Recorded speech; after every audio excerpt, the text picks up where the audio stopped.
કારમું કલ્પાંત કરી રહેલા આ પરિવારે તેજસ પ્લેન ક્રેશમાં પોતાનો વહાલસોયો દીકરો ગુમાવી દીધો. દુબઈના એર શોમાં તેજસ ફાઇટર પ્લેન ક્રેશ થતાં પાયલટ વિંગ કમાન્ડર નમાંશ સ્યાલનું દુઃખદ અવસાન થતાં 6 વર્ષની દીકરીના માથેથી પિતાની છત્રછાયા છીનવાઈ ગઈ. હિમાચલ પ્રદેશના કાંગડામાં રહેલા તેમના પરિવારના માથે તો જાણે આભ જ ફાટી પડ્યું. હાલ તેમનું આખું ગામ શોકમાં ગરકાવ થયું છે.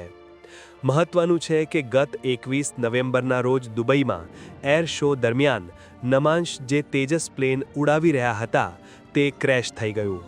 અફસોસ, નમાંશ ન બચી શક્યા. આ ગોજારા સમાચાર મળતા જ નમાંશના ઘરે સગા વહાલાની ભીડ એકઠી થઈ છે, જે તમામ ઊંડા આઘાત અને શોકમાં ડૂબી ગયા છે. मेरे ऊपर किराएदार रहते हैं, वो दुबई और कतर में जॉब करते हैं, इंजीनियर हैं. ये वाइफ ऊपर चली गई और उन्होंने वो छुट्टी आया हुआ आजकल, उन्होंने उसको बोला कि ऐसे ऐसे हो गया और अपने सोर्स से आप कंफर्म करो कि क्या हुआ है.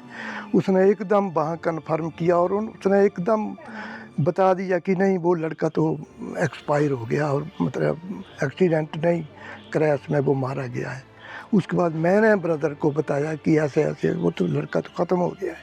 એર શો દરમિયાન જ જમીનથી ખૂબ ઓછી ઊંચાઈએ ઉડી રહેલું ફાઇટર જેટ ક્રેશ થઈ ગયું હતું. માત્ર સેકન્ડોમાં જ આખું વિમાન અગણગોળો બની ગયું.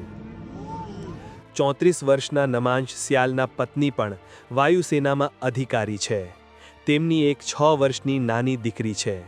તેમના પિતા નિવૃત્ત પ્રિન્સિપાલ છે, જે શિક્ષણ વિભાગ કામ કરતા પહેલા સેનામાં સેવા આપી ચૂક્યા છે. આ દુઃખની ઘડીમાં આખું ગામ અને વાયુસેના નમાંશ સ્યાલને યાદ કરી રહ્યું છે. દેશ માટે પોતાના પ્રાણોની આહુતિ આપનારા આ વીર જવાનને શ્રદ્ધાંજલિ.